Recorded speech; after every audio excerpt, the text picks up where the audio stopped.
The boardroom on the 47th floor smelled like leather and money, and decisions that had already been made before anyone sat down.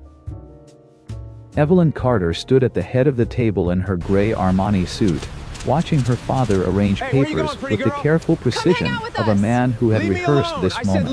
12 board members sat in a horseshoe around her. Some looked at their phones. Some looked at her. None of them looked uncertain. Oh, thank you. Richard Langford, her father said, sliding a folder across the table. His father controls 40% of the Asian market. We've been trying to enter for 3 years. The merger closes in 90 days. All that's required. He paused the way he always paused when he wanted something to sound reasonable. Is a show of good faith between our families. This can't be real. Evelyn didn't open the folder. You want me to marry him? I want you to secure the future of this company. Those are different things. Not anymore. Charles Carter leaned back in his chair. The board has discussed it. Richard is agreeable. His father is agreeable. All that remains is you. She looked around the table. Harold, Dite, Margaret, Dot. 7 others she'd known since she was 26 years old. Not one of them met her eyes. And if I refuse? Her father's expression didn't change. Then we discuss restructuring leadership. Evelyn picked up her phone, her laptop bag, and the untouched folder. She walked to the door, opened it, and said without turning around, I'll give you my answer Monday. She had no intention of giving them anything Monday. By 10 o'clock that night, she was on her 3rd glass of something amber at a bar she'd never been to, in a part of the city she didn't usually go to, wearing a coat that cost more than the bar stools and not caring about any of it. By midnight, she was outside. The street was quieter than she expected. October cold, sharp enough to cut through the whiskey warmth in her chest. Evelyn walked without direction, heels clicking against wet pavement, the city blurring pleasantly at the edges. She didn't hear the 3 men until they were already beside her. They weren't threatening, exactly. Just loud. Just too close. Just the kind of drunk that mistakes a woman walking alone for an invitation. Hey, where you going? She kept walking. Come on, we're just talking. A hand closed around her arm, and Evelyn spun, ready to say something that would require a lawyer to clean up, when the hand disappeared. Someone had removed it. Not aggressively. Not with a scene. Just firmly, the way you'd move a piece of furniture that was blocking a doorway. The man stumbled back. His friends looked up. Whatever they saw on the face of the person standing there made them recalculate the evening's entertainment. They left. Evelyn turned around. He was maybe 6 feet tall, wearing a jacket with a garage logo on the chest, carrying a paper bag that smelled like takeout. He looked at her with the expression of someone who had somewhere to be, and had briefly stopped going there. You okay? Fine, Dite. She straightened her coat. Thank you. You need a cab? She looked at him. The streetlight caught the line of his jaw, the tiredness around his eyes, the way he was already half turned to go. She was drunk enough to find that beautiful. You're very handsome, she said. Okay. Would you marry me? You're drunk. I'm aware of that. The question stands. He studied her for another second, the way someone checks a road for ice before walking on it. Then he said, Come on, let's get you somewhere that isn't the middle of the street. She didn't remember much after that. She remembered the interior of his truck, which smelled like sawdust and something sweet. She remembered giving him an address that turned out to be her office building instead of her apartment, and the 10 minutes of negotiation that followed. She remembered the city moving past the window like a film she was watching from very far away. She did not remember arriving home. She woke up on her own couch in her own apartment, still in yesterday's clothes, with a glass of water and 2 aspirin on the coffee table that she definitely had not put there. There was a note under the glass.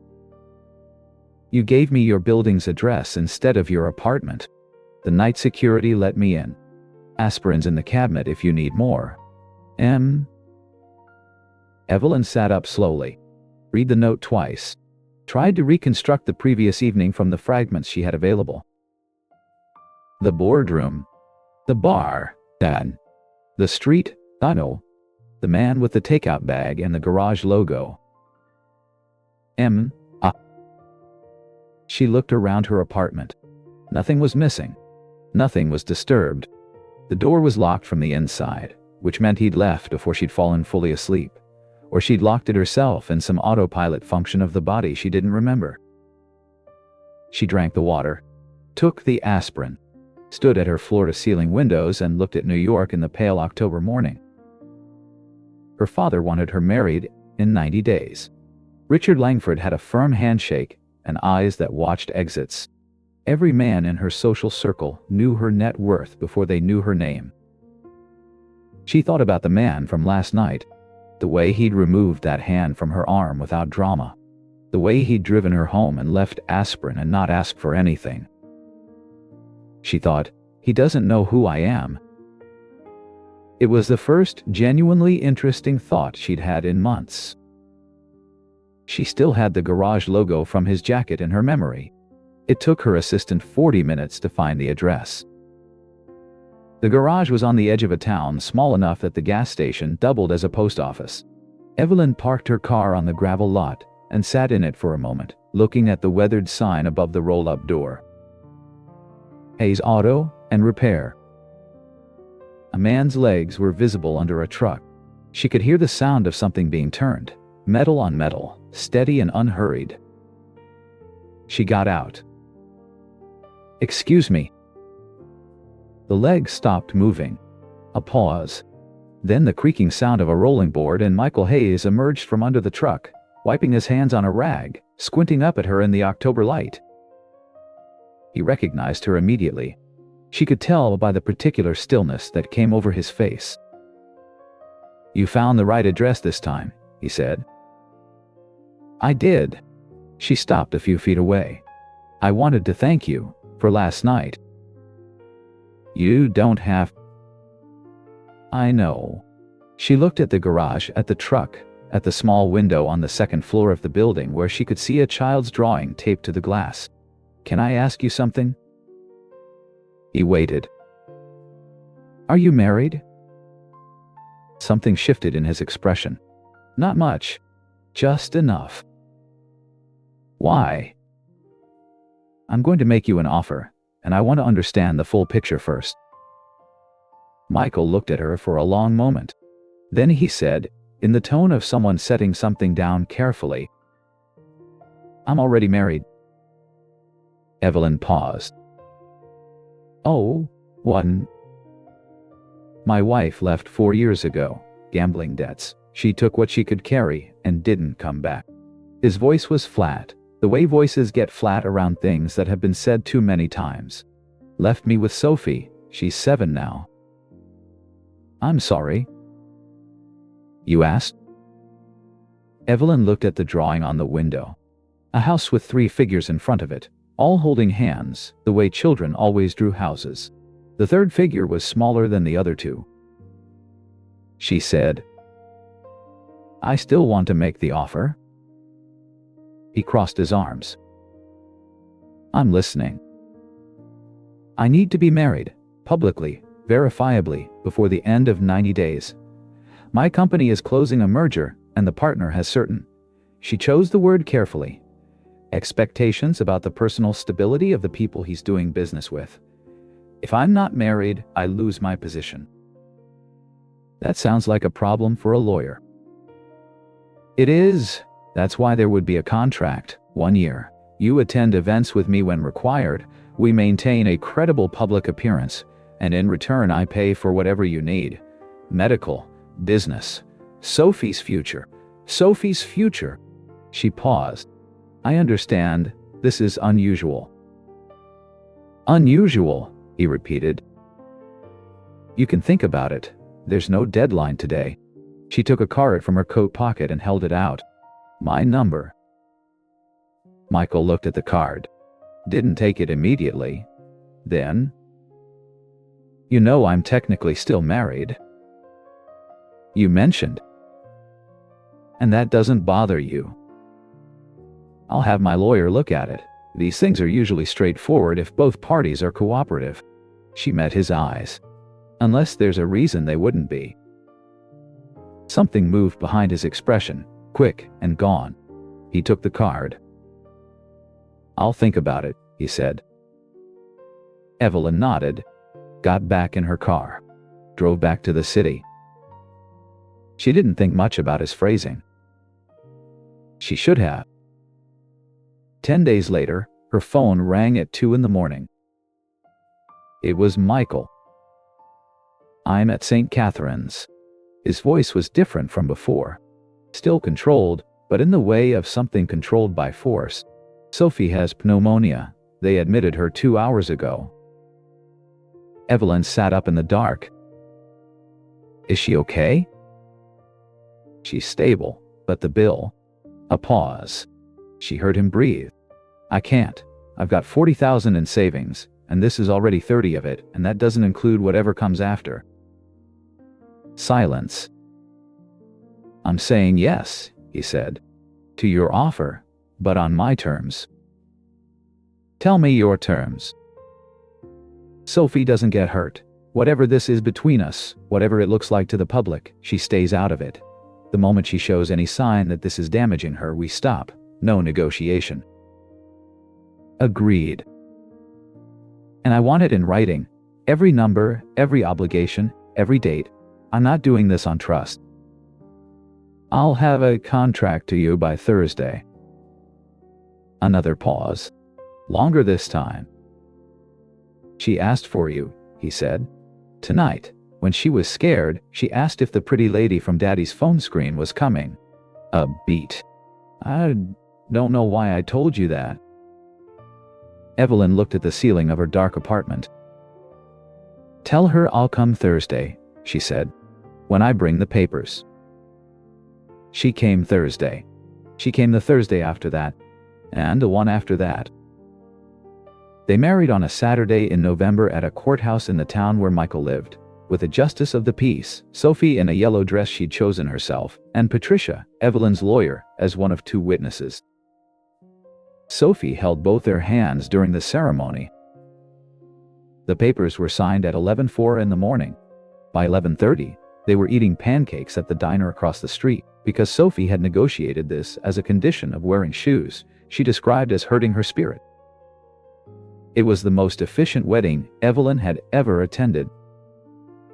The arrangement was clean, in theory. Evelyn kept her apartment in Manhattan. Michael and Sophie stayed in the flat above the garage. She appeared at the events that required a spouse. He appeared at the events that required a husband. They were photographed twice in the first month. Once at a company function, once at a dinner with Marcus Chen, the merger partner, who shook Michael's hand and said, "You've got good eyes," and seemed to mean it as a compliment. Michael was not uncomfortable in these settings in the way she'd expected. He didn't perform. He didn't try to fit. He simply remained entirely himself, which in a room full of people performing continuously, was more noticeable than anything he could have said. It was, Evelyn thought, quietly dangerous. The problem was Sophie. Not Sophie as a problem exactly. Sophie as a fact of gravity. The girl had decided, with the absolute certainty of a 7-year-old, that Evelyn was hers. She saved drawings. She saved the good seat on the couch. She saved the last piece of whatever was for dessert, presented on a plate with the explanation, "You weren't here, so I kept it." Evelyn did not know what to do with being kept for. She had managed people her entire professional life. She understood incentive structures, pressure points, the specific leverage required to move a room. Children operated on none of these systems. Sophie's affection arrived without terms, without strategy, without any of the legible mechanics Evelyn knew how to answer. It simply showed up, persistent and unconditional, like weather. It was, in its way, the most unsettling thing that had ever happened to her. The first time she stayed a full weekend at the garage flat, she had no plan for it. A function had run late, the highway back looked hostile in the dark, and Michael had simply said the guest room's made up without making it a decision. She'd accepted without analyzing why that felt easier than leaving. She woke Saturday morning to Sophie, sitting cross-legged on the floor outside the guest room door, waiting with the patience of a small saint. "What are you doing?" Evelyn asked. "Waiting for you to wake up so we can make breakfast." Sophie stood and brushed off her pajamas. "Daddy makes eggs wrong. You should come supervise." "I don't cook." "That's okay. You can supervise." Michael was already at the stove when they came downstairs. He glanced over his shoulder, said nothing, moved slightly to the left so there was room beside him. Evelyn stood there in borrowed sweatpants and supervised, and Sophie narrated the entire process like a nature documentary. The eggs were, objectively, wrong. Too much heat, not enough patience. Evelyn said nothing the first time. She watched Michael plate them with the practiced ease of someone who had decided that imperfect eggs on time were better than perfect eggs that required an argument, and she recognized in that decision the architecture of a man who had been making small concessions to circumstance for years, not from weakness, but from a very clear-eyed understanding of what actually mattered. She found it unexpectedly difficult to look away from. The second weekend, she arrived to find Sophie had appointed herself Evelyn's advance team, carrying her bag from the car with both arms and an expression of great professional purpose. "I can carry that," Evelyn said. "You're a guest," Sophie said, in the tone of someone quoting a rule. "I'm not exactly a guest." Sophie considered this with the particular gravity of a child encountering a classification problem. "You're a special guest," she decided. "Which is more than a guest, but less than living here. The rules still apply." Evelyn looked at Michael, who was watching from the doorway with his arms crossed and his expression doing something complicated. "She made a chart," he said. "I've been told not to discuss it." That same evening, Evelyn arrived in the kitchen to find Sophie had developed a territorial system for the living room that bore the hallmarks of serious long-term planning. A blanket arranged on the right side of the couch with geometric precision, a small pillow that had not been there the previous week, a cup of cold tea on the side table with a post-it note that said Evelyn's in handwriting that was aggressive about its capital letters. "She moved the furniture," Michael said from the kitchen doorway. "I didn't move the furniture," Sophie said. "I organized the priorities." "The priorities," Evelyn repeated. "Daddy gets the left. You get the right. The middle is neutral." Sophie pointed at the offending zone with great authority. "It's like the United Nations." Evelyn looked at Michael. He looked back at her with that expression she still couldn't name, the one that appeared sometimes, and made her feel like she was standing very close to something she hadn't decided yet. "She learned about the UN in school," he said. "I regret allowing her to attend." But that evening, sitting in her designated territory with Sophie pressed against her side, working through a picture book at a pace that involved Sophie explaining every illustration in detail before turning the page, Evelyn noticed something she hadn't expected. She wasn't performing. She was, with some regularity, the kind of person who performed, in boardrooms, at dinners, in every social transaction that required the managed, polished version of herself. She had been performing since she was old enough to understand that impressions were a form of currency. But Sophie didn't respond to performance. Sophie responded to presence. And somewhere in the past 2 Thursdays, Evelyn had apparently learned to provide it, without noticing the shift. Sophie fell asleep against her shoulder, at page 47 of a book about a small bear with organizational problems. Evelyn didn't move. Michael came in from the kitchen, took in the scene, and sat down carefully on his side of the neutral zone. "She'll sleep for an hour," he said quietly. "You don't have to stay." "I know," Evelyn said. She stayed. The drawings had been accumulating on the refrigerator since the second Thursday. Evelyn had noticed them without examining them too closely. Self-preservation, she suspected, though she wouldn't have said so directly. But the following Saturday morning she arrived in the kitchen before either of them was awake and stood in the early light looking at the gallery on the refrigerator door. There were 14 drawings. She counted them. Most were domestic. The garage, the truck, the flat above it, a dog they didn't have but apparently Sophie felt they should. 3 were labeled in the aggressive capital letters that were Sophie's signature style. The first, Daddy and Me at the Beach. The second, the garage with the good lock. The third, newest, the crayon still slightly waxy, not yet faded, was labeled Our House. 3 figures. The tall one on the left, labeled Daddy. The small one in the middle labeled Me. The one on the right, in yellow, a color Sophie had apparently decided was Evelyn's, for reasons no one had been consulted about, labeled simply Her. Not a name. Her, Cha. Evelyn stood in the kitchen for a long time looking at that drawing. She heard Michael on the stairs before she saw him, the particular rhythm of his footsteps, which she had learned without meaning to. He stopped in the kitchen doorway, took in the scene, Evelyn in her coat, still holding her car keys, looking at the refrigerator. He said nothing. Crossed to the coffee maker. The ordinary sounds of morning filled the kitchen. She draws every Friday, he said finally, not looking at her. After school, whatever she's thinking about that week.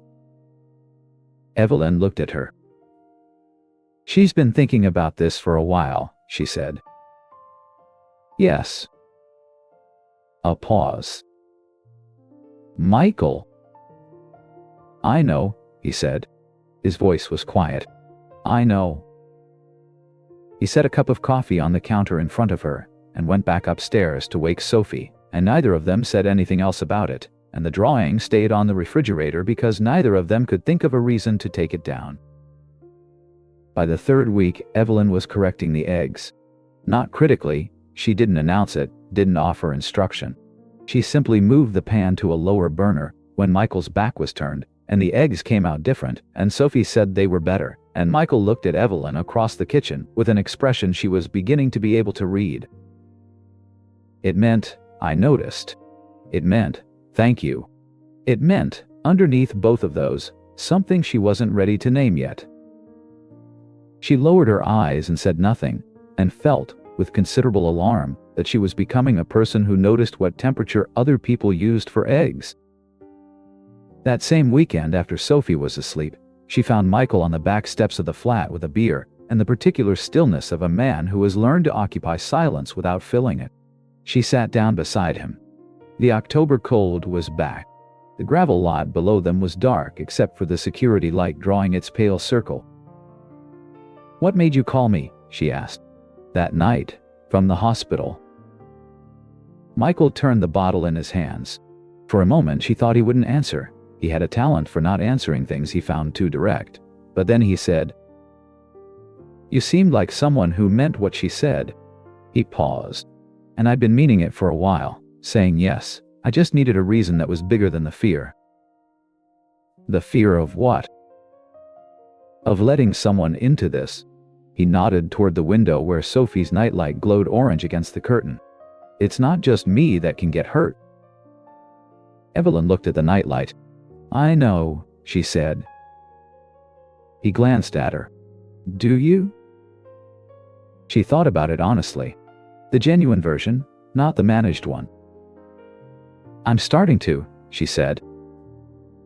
They sat a while in the cold. Can I ask you something? Michael said. Yes. Why are you still coming? Thursdays, weekends? He wasn't looking at her. The arrangement doesn't require it. We've been photographed enough. You don't need to be here this much. Evelyn was quiet for a moment. I know, she said. So why? She looked at the security light on the gravel. Thought about boardrooms. Thought about the specific exhaustion of spending your entire life in rooms that wanted something from you.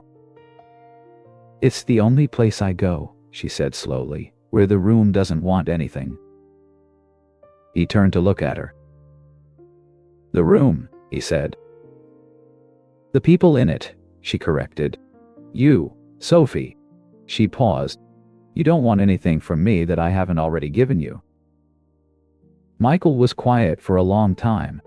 Long enough that the security light flickered once and steadied. That's not entirely true, he said. She looked at him. He was looking at the gravel, and his jaw was set in the particular way it got when he was deciding how much of a thing to say. She had learned this expression. She had cataloged it without meaning to, the way you catalog the sounds of a house you're living in. He didn't finish the sentence. She didn't ask him to. They sat until the cold became decisive. When they finally went inside, Michael held the door and she passed close enough that she could have said something, and she didn't, and he didn't, and they both understood that it was not the last time that door would be held. The week after, Sophie had a nightmare. Evelyn was still awake at the kitchen table, with a contract she was supposed to be reviewing when she heard it. The particular quality of a child crying that is different from an ordinary cry, more lost than hurt. She heard Michael's footsteps cross the ceiling, heard his voice, low, the words indistinct, but the tone legible even through the floor. Steady, patient, the voice of someone who had done this many times, and would do it many more. She put down her pen. She sat in the kitchen listening to Michael talk, his daughter back from whatever dark place the dream had taken her, and she felt something she had no category for. Not sadness exactly. Not longing in any form she recognized. Something closer to the feeling of standing outside a lit window on a cold night. Not excluded, exactly. Just not yet inside. The crying stopped. Footsteps returned across the ceiling. A door closed softly. She picked up her pen, looked at the contract, put it down again. When Michael came downstairs 15 minutes later, she was still at the table with the same page open. She okay? Evelyn asked. She's okay. He went to the sink, ran water, stood with his back to her for a moment. She dreamed you left. Evelyn looked at the table. Oh, she said. I told her you'd be here in the morning. He turned around. His face had that quality it sometimes got, late at night, less managed, more of the actual material visible. That was before I thought about whether it was true. It's true, she said. He looked at her for a moment. Okay, he said. He went back upstairs. She stayed until the contract was finished, every clause, even the ones that didn't need her attention. She stayed until the sky outside began to change color. In the morning, she made the eggs right. Sophie came downstairs and said they were better, and didn't ask any questions about the night before. Michael drank his coffee standing at the window and said nothing.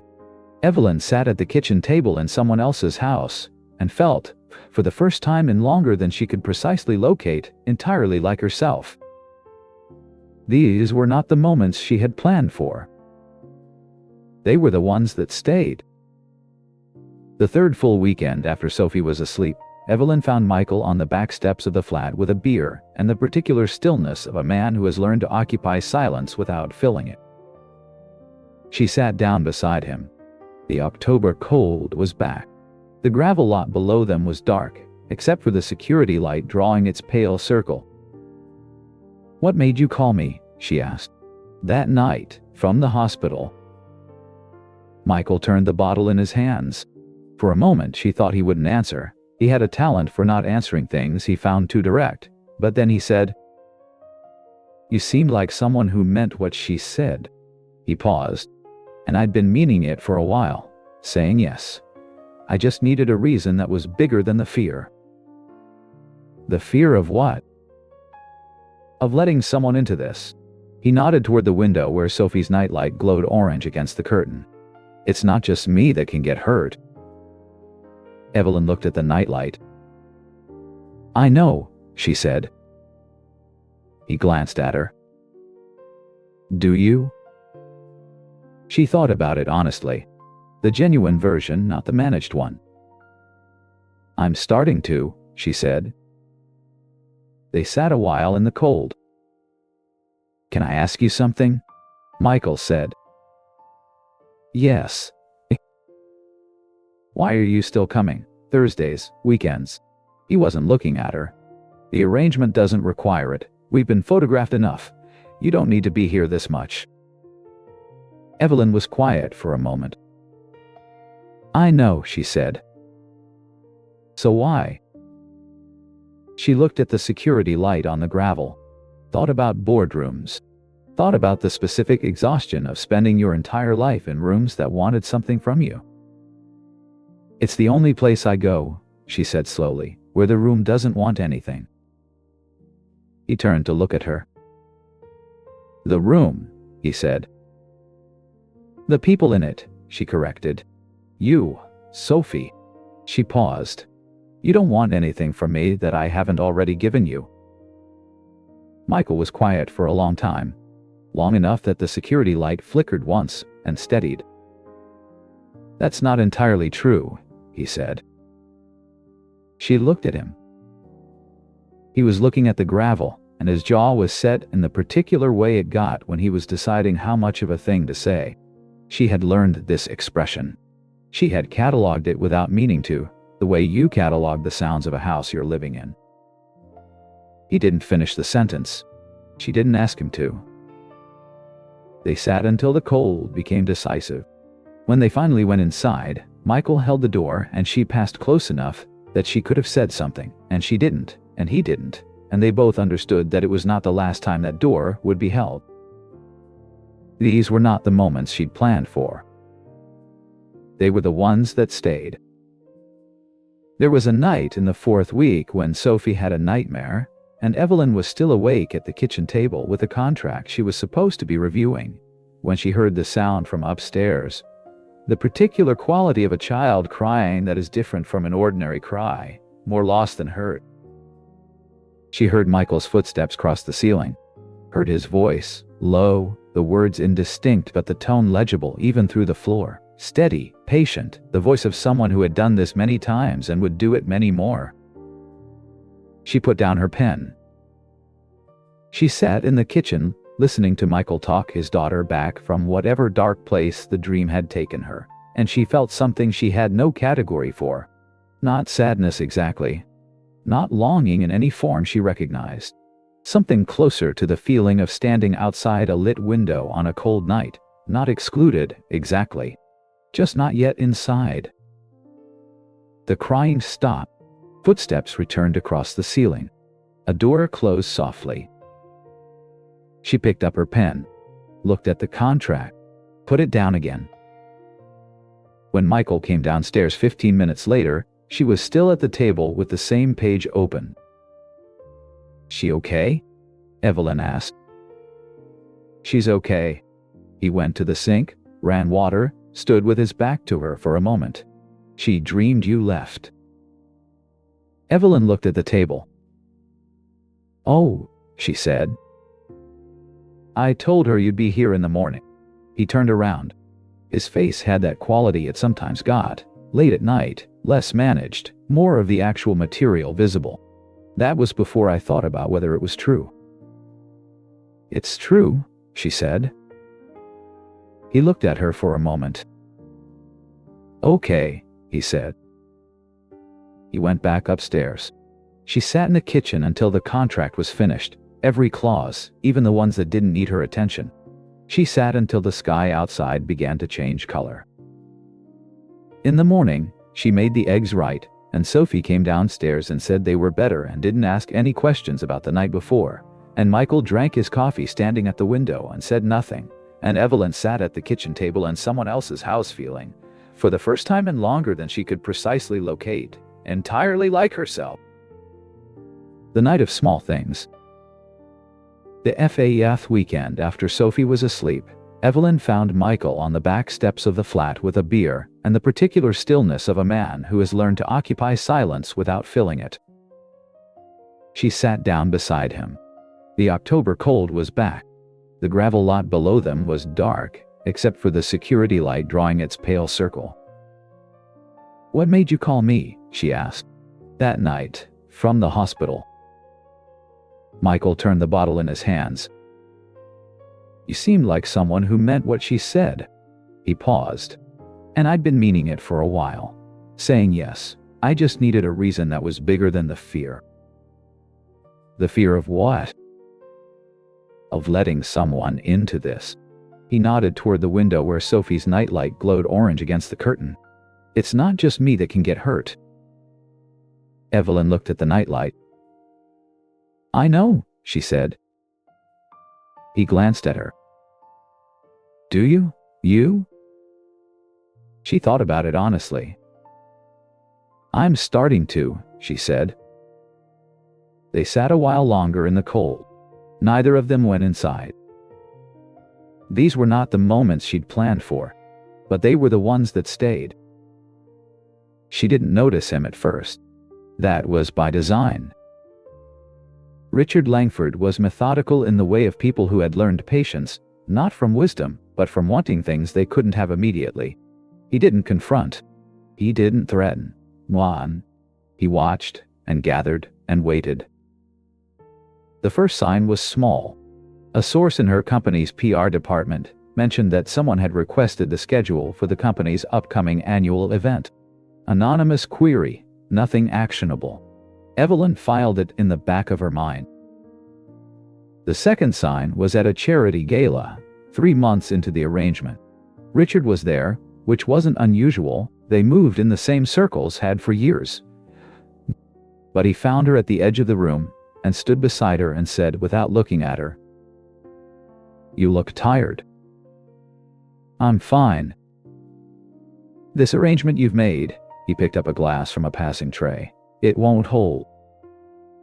You don't know anything about my arrangement. I know more than you think. He finally looked at her. Richard Langford had the kind of face that would have been handsome if something behind it hadn't learned to use that. I also know that what you're doing isn't about the merger. You've never done anything just for business. You don't know me. I've known you for 6 years, Evelyn. Something moved in his expression. I've been watching you make decisions for 6 years and this one doesn't fit. He set his glass down.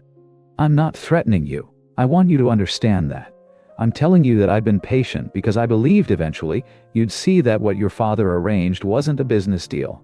It was me trying to find a way to... Stop. He stopped. If you had something to say to me, she said, you should have said it 6 years ago, not through a merger term sheet. She turned to face him fully. Whatever you think you feel, Richard, it doesn't change what you're willing to do with it. And what you're willing to do is use it. That's not love. That's inventory. She walked away.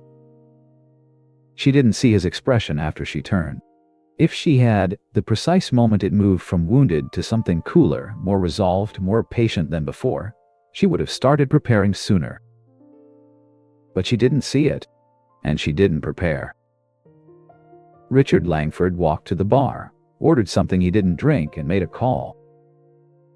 3 weeks later, Michael called her in the middle of a board meeting. She stepped out. Someone's been asking about me in town, Michael said. Mrs. Patterson at the store, the guy who runs the feedlot down the road, asking how long we'd known each other, whether Sophie had met you before the wedding. Evelyn was quiet for a moment. Building a timeline. That's what it feels like. Don't say anything that isn't true. You don't need to explain anything. A pause. I'll handle it. Evelyn. His voice was careful. There are things you don't have the full picture on, about the situation. What things? A silence that lasted 1 beat too long. We can talk about it this weekend, he said. Tell me now. Not on the phone. No. Another pause. It's not a crisis. Not yet. Come Thursday. She came Thursday. He made dinner, which meant Sophie made dinner with Michael, doing the structural work while she provided running commentary and creative interpretation of the recipe. They ate at the small kitchen table. Sophie told a 15-minute story about a disagreement at school that had a beginning, middle, and 3 separate act breaks. After Sophie was in bed, they sat on opposite ends of the couch with the television on and the sound low. "Tell me," Evelyn said. Michael set down his glass. "The divorce with Dana, my wife," he said the word with the slight careful quality of something being moved around rather than held. "It was never finalized." Evelyn turned to look at him.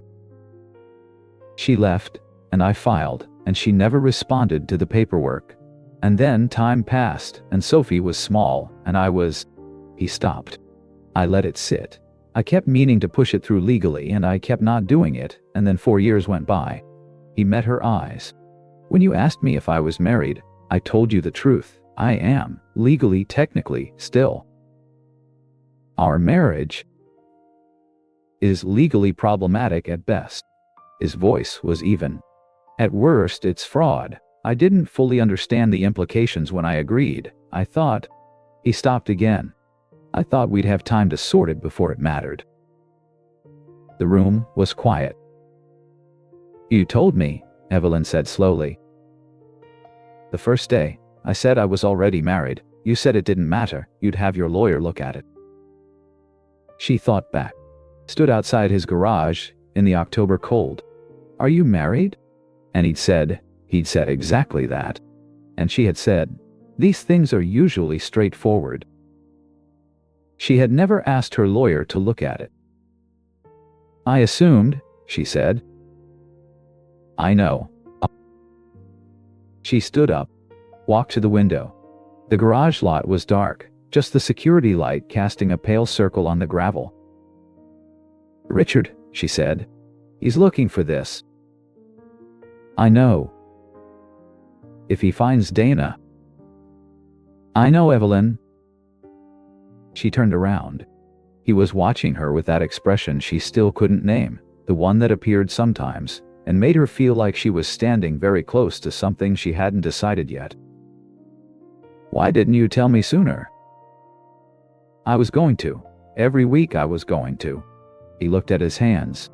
"And then, we were actually—" A pause. "I kept not wanting to." "Not wanting to what?" "Break this." He said it simply. "Whatever this is, I kept not wanting to be the thing that broke it." Turning point. The withdrawal. 6 weeks later, Sophie called Evelyn mom in her sleep. Michael heard it. He'd come in to check on her after a nightmare, and she'd grabbed his hand in the dark and said, half asleep, "Is Mom coming Thursday?" He stood in the doorway for a long time after that. The next morning, Evelyn arrived to find the contract on the kitchen table with an envelope. Michael was at the garage. Sophie was at school. Inside the envelope was the full payment, returned. Every cent. "Sophie asked for you in her sleep last night. She doesn't know she did it. I can't let her build something that falls apart. She's already survived one person leaving. This has to stop before it gets any further." Evelyn stood in the quiet kitchen. The 3 figures drawing was still taped to the refrigerator. Sophie had added color to it recently, yellow for the woman in the middle, which was not Evelyn's color, but Sophie had decided it was. She put the envelope in her bag. She drove to the city. She had an event in 2 days. The annual company presentation, merger announcement, cameras, board members, Marcus Chen flying in from Singapore. She had no idea what she was going to do when she got there. The venue was the kind of place that understood its function was to make money feel comfortable. High ceilings, low lighting, 100 people who had all rehearsed their expressions in advance. Evelyn arrived alone.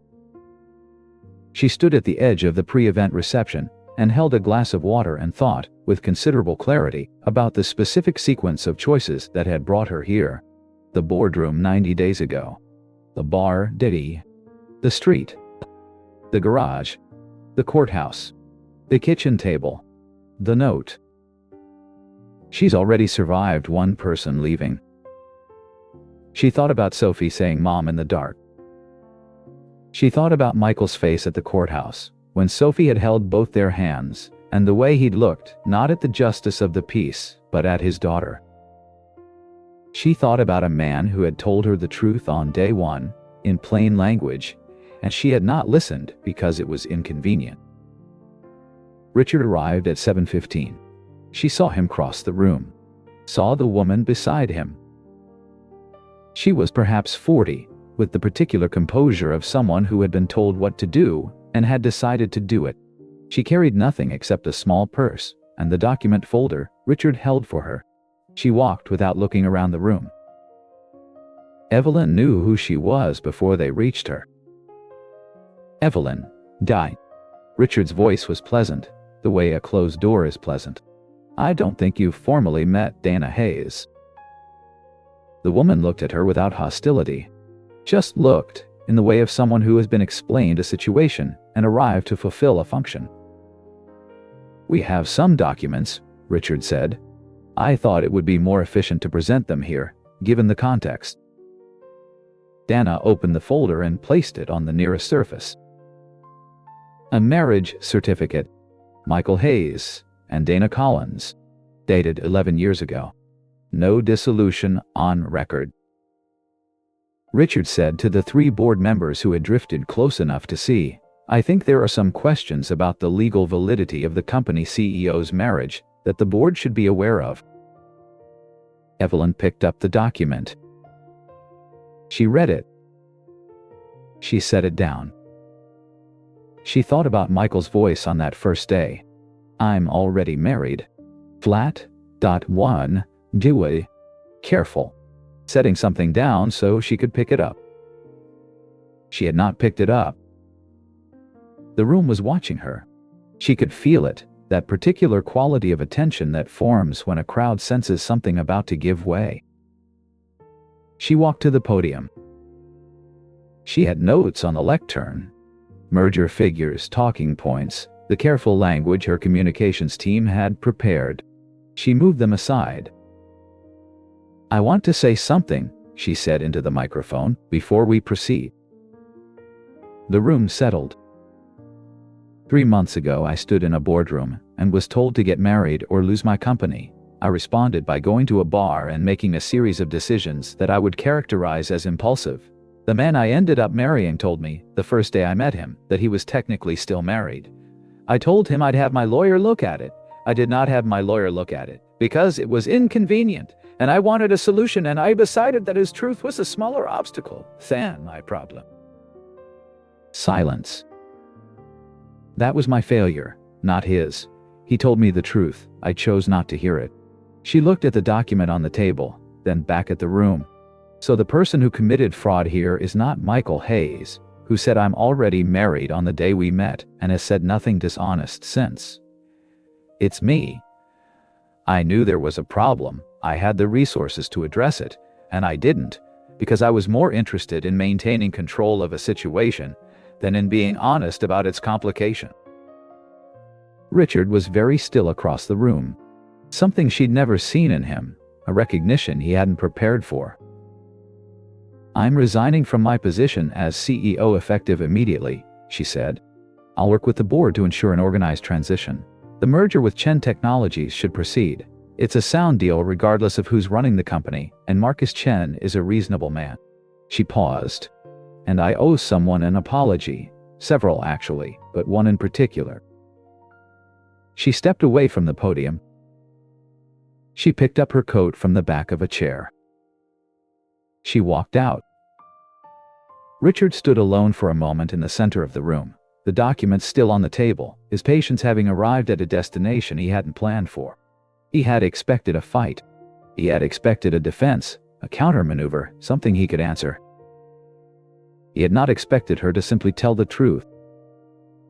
He picked up his glass, set it down without drinking.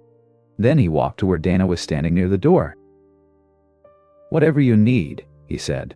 To close things out, I'll make sure it's handled. Dana looked at him with the expression of someone who has understood a situation more clearly than the person speaking. I know, she said. Richard nodded and left. He spent a long time, afterward, not thinking about the look on her face when she'd walked out. He spent a long time not thinking about a lot of things. That was its own kind of answer. The coverage was exactly what she'd expected and slightly worse. CEO resigns amid bigamy scandal. Ashcroft, CEO, steps down. Carter's contract marriage, what we know. Her phone produced noise continuously for 72 hours. She silenced it. Patricia handled what needed handling. Her father called 4 times. She answered the 4th. You could have fought it, he said. I know. You had grounds for a defense, the documentation, the circumstances. I know, Father. Then why? Because I was wrong. She was sitting on the floor of her apartment, her back against the couch, looking at the city through the window. I was wrong, and someone got hurt because of it, and saying I could technically defend myself doesn't make that less true. I'm tired of technically. A long silence. Your mother would have... He stopped. Would have what? Would have liked who you're becoming. Another pause. I'm not sure I know how to, yet, but I want to try. Then try, she said. That's how it works. There was a silence that was different from the silences before it. Come to dinner, her father said. When this settles, just dinner, no agenda. She hadn't heard him say that in years, perhaps ever. Okay, she said. Yes? She hung up, sat a while longer, then she got in her car. It was late afternoon when she reached the garage. The lot was empty, except for Michael's truck and a car she didn't recognize. The security light wasn't on yet. Everything was the plain flat color of an October day without direct sun. She sat in her car for a moment. She had no plan, no prepared words, no contract, no offer, no structured proposal with exit terms and financial arrangements. She had nothing to extend except herself, which was considerably less impressive on paper than it had seemed 3 months ago. She got out. She was halfway across the gravel when the door above the garage opened, the flat door, not the workshop door, and Sophie appeared at the top of the external stairs in her school clothes with paint on her hands, looking down. She stopped. Then she came down the stairs at a speed that seemed structurally inadvisable, and crossed the gravel in approximately 4 steps, and attached herself to Evelyn's midsection with the full force of 7 years old. Evelyn's arms went around her. You're here, Sophie said into her coat. I'm here. I saw on the news, at Mrs. Patterson's. She was watching it. Sophie pulled back to look up at her. She said you did something wrong. I did. Are you in trouble? A little. Sophie considered this seriously. Daddy gets in trouble sometimes. He says the important thing is what you do after. She looked over her shoulder toward the workshop. He's inside. He's been kind of quiet. Evelyn looked at the workshop door. Is quiet bad? It means he's thinking too much. Sophie took her hand. Come on. The workshop smelled the same. Sawdust and oil and something clean underneath. Michael was at the bench with his back to the door, working on something she couldn't see. He didn't turn around when they entered. Sophie dropped Evelyn's hand and climbed onto her usual stool in the corner, picking up a project of her own with the practiced ease of someone who knew how to occupy herself in this space. Evelyn stood in the middle of the room. I know what you're going to say, Michael said. His back was still to her. His hands kept moving. You don't. You're going to apologize, and explain, and offer something. I'm not going to offer anything, she said. I don't have anything structured to offer. I resigned this afternoon, I have an apartment I'm going to sell, and a reputation that's currently in pieces, and a lawyer named Patricia who keeps texting me that she can fix it if I let her, and I keep telling her not to." She paused. "I have none of the things that made the original arrangement make sense." He stopped working. "I just wanted to say." She stopped. Started again. "You told me the truth. The first day, you said it clearly, and I decided it was less important than what I needed, and I moved past it without asking you what it meant." She kept her voice steady. "That was the only dishonest part of any of this, and it was mine, not yours." Michael turned around. He looked at her the way he had looked at her across his kitchen that first Sunday, when she'd been supervising eggs in borrowed sweatpants, and hadn't yet understood what was happening to her. Like something he was deciding. "Dana signed the papers," he said. 3 days ago, Richard found her, which, a brief expression, wasn't his intention, but the outcome was that she finally responded. "The marriage is being dissolved, which means ours is," he paused. "Still complicated, legally." "I know. It'll take time to sort." "I know that too." Sophie had stopped pretending to work on her project. She was watching them with the open attention of someone watching a film reach the part where things become clear. "Sophie," Michael said without looking away from Evelyn, "did you finish your homework?" "I have one more page." "Go do it." "But..." "Oaf, det bra." Sophie slid off the stool. At the door, she paused and said, in the tone of someone delivering information they consider relevant, "She came back, Daddy, like you said she would." Then she went upstairs. The workshop was quiet. Michael crossed the room. He stopped a few feet from her, close enough that she could see the particular tiredness in his face that she'd been watching slowly ease over 3 months and had apparently returned. "I wasn't trying to deceive you," he said. "I want you to know that." "I do know that." "I should have pushed harder, made sure you understood." "You told me the truth," she said. "I'm the one who didn't listen. I spent 32 years deciding which truths were convenient, and I decided yours wasn't." A pause. "I'm trying to stop doing that." He looked at her for a long moment. "You don't have a plan," he said. "You said you don't have an offer." "I don't."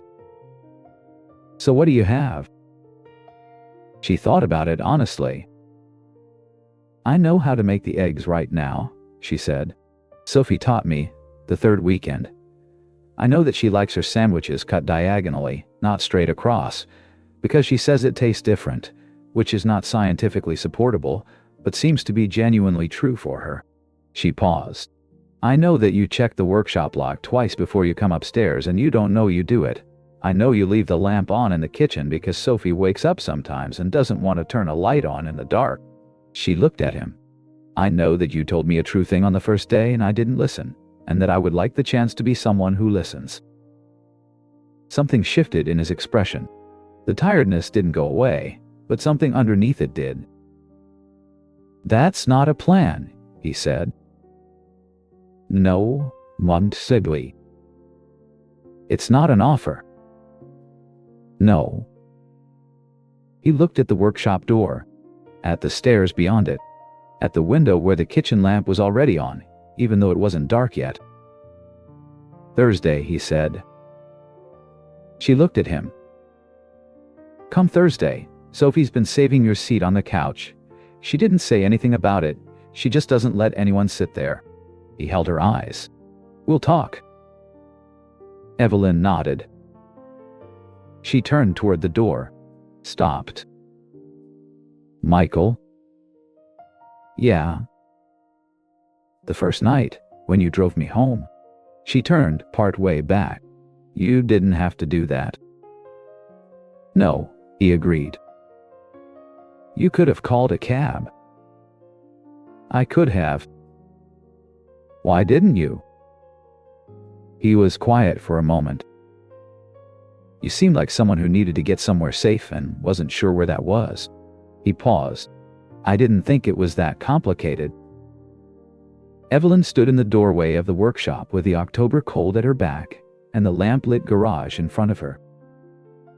She thought about boardrooms and merger terms, and the particular loneliness of having a penthouse and not knowing your neighbors' names. She thought about eggs made wrong in the most correct kitchen she'd ever stood in. She thought about a 7-year-old who saved her seat on the couch and called it the United Nations. Thursday, she said. Thursday, he said. She walked across the gravel to her car. Behind her, through the workshop window, she could see Michael return to the bench, could see the light on in the kitchen upstairs, where Sophie was doing her last page of homework and had left the lamp on because that's what you do when someone might be coming back. Evelyn got in her car. She didn't drive away immediately. She sat in the quiet and breathed. And for the first time in a very long time, she didn't reach for her phone, didn't calculate, didn't plan the next move. She just sat there, in the gravel lot of a small garage at the edge of a small town, and let Thursday feel like enough. The contract had said 1 year. She was already thinking in the language of much longer than that. In life, we often convince ourselves that every risk can be managed, controlled by carefully written contracts and well-planned strategies. But there are two things no clause can ever bind: the truth and trust. Evelyn could have defeated Richard with a flawless PR strategy. But in doing so, she would have lost something far greater, herself and Sophie. Because in the end, a person's value isn't defined by the position they hold in a boardroom. It's defined by the place they're given on a couch, where someone is willing to wait for them, no matter who they are. If stories like this bring you comfort, consider subscribing and turning on notifications to stay with us. Every story we share is drawn from the simplest moments of everyday life, reminding us of what truly matters. We'll see you in the next journey.